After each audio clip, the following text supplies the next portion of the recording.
Thanks all the nerds to come along. Thanks Google for hosting us and everything. Yeah, what we're going to talk about is some of the learnings from working on something quite obscure in cypherpunk and out there. Some things are already like quite advanced, and some other stuff are in really early exploratory stage. So some of the concepts behind SpaceCoin is that over the last years, there's been finally a renewed interest in the space industry, and orbital data center thing. So we'll cover just like why is this an interesting thing. Generally, putting things out there in orbit or out of the planet means that it's tamper-proof and it's hardened infrastructure in that regard. And some of the protocol-related design choices that we made are very interesting. So we'll get to cover that a bit. Everything else here outlined. So yeah, maybe YangWao. Oh, okay. Yeah. So yeah, so for why actually now is because like the all orbital data centers actually skyrocketing, and the price for the launch is actually much lower. So why is actually the rationale behind launching these on the satellites is that there was like recent also the study that the current data centers are energy efficient, and there's actually much better opportunities on the orbit. So actually have like reduced the cooling costs, then the access of the solar power, which is like technically the 24/7, and then actually you don't need to like the need for the water cooling, and the potentially like you can have like the lower latencies in the future when you have like the more units. So on the right you can that you can see like in the past decade there are actually much more launches in the last 6 decades. That was like now in the recent years. And the price per kilogram actually can reach as like the $10 per kilogram. So I think in 10 years it could be interesting era. Yeah. Okay. So I guess there's a few interesting things about what we're trying to build. Some are applicable quite immediately, and some are a bit more future focused. Generally speaking, the way that we're viewing the satellite network is as a celestial compute marketplace. So right now there's use cases that are relevant for Earth, but in the future, as the increase in launches is basically exponentially growing, we're foreseeing a scenario where there's going to be a lot of space native economy. And essentially, yeah, we have Earth as kind of base camp, if you wish, and then eventually orbit and extraplanetary environment that is filled with service consumers and other service providers. And what we have is smart contract capabilities that will be launched on top of the L1, and then essentially like bridges or AVSs and things like this that connect between the celestial L1 and Earth. Eventually, like you can look at what SpaceCoin will be is if you connect to, let's say, Ethereum via some RPC, you'll have equivalently like an RPC to connect to space. Yeah, interesting fact is the tamper-proofability of the infrastructure.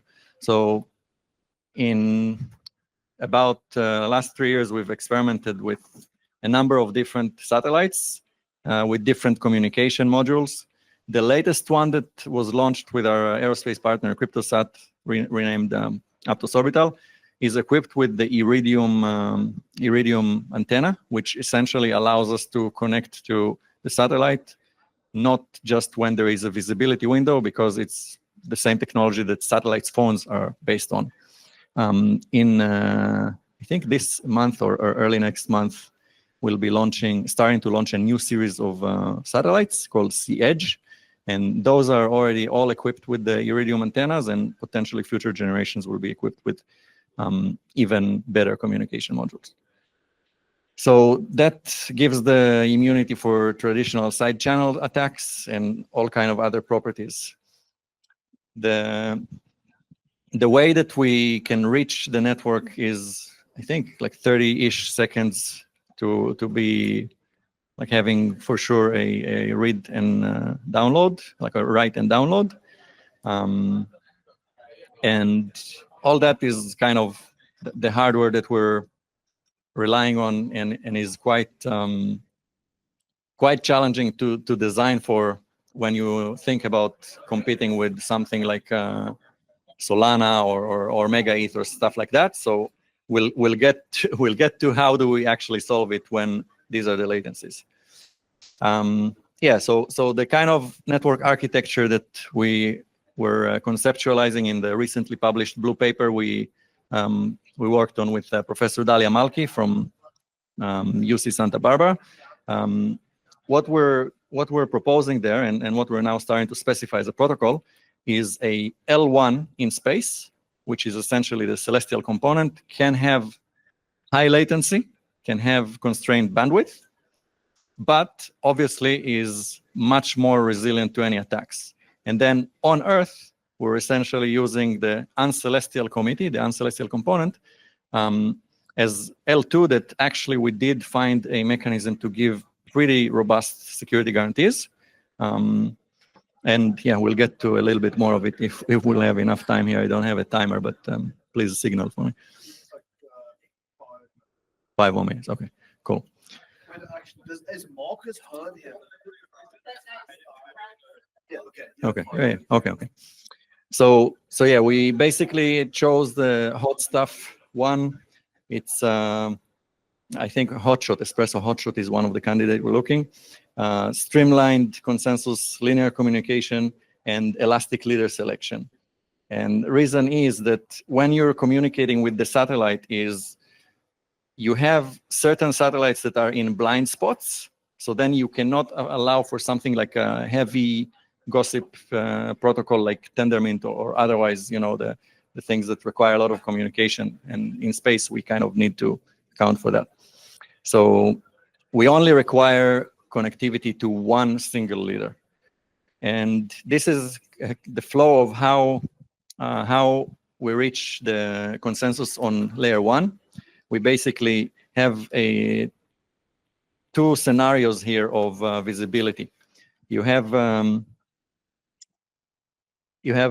messages that essentially first reach only satellite 1 and 2 in this example, eventually through the voting cycle go through all the rest of them, and by the third stage you have full consensus on the entire network. So it's quite reasonable assumptions. And going back to the L2, which is the Earth component. The L2, we're proposing a mechanism. There's like a number of different methods, but we're proposing a mechanism that will give us fast pre-finality. So it basically gives you the pre-finality on Earth, and then eventually submits to space and gives you the final finality, if you wish. And then in terms of how to actually incorporate it, one of the methods to do it is with the proposal we have here. Another one is to use any of the commit chains or AVSs and things that are kind of, wouldn't say off the shelf, but existing already today. And yeah, eventually, as I mentioned earlier, the full finality is on L1, the celestial one. And Matthew? Okay, thank you. So another things actually after this, we can like offering some the security services within the satellite network. So one of the things we're actually thinking like is the TEE is actually the coprocessor.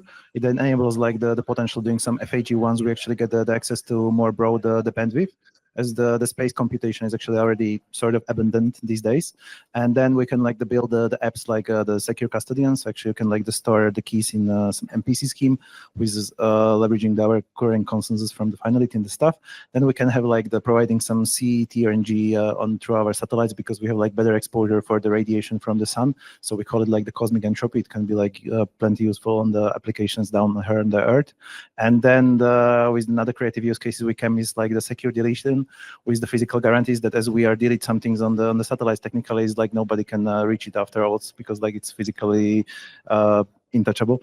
And then of course like the bulletin board capabilities, because like once we launch the satellites, they're immutable for their life cycle, which could be like some only like 5 to 7 years, or maybe on the GEO even much longer. So yeah.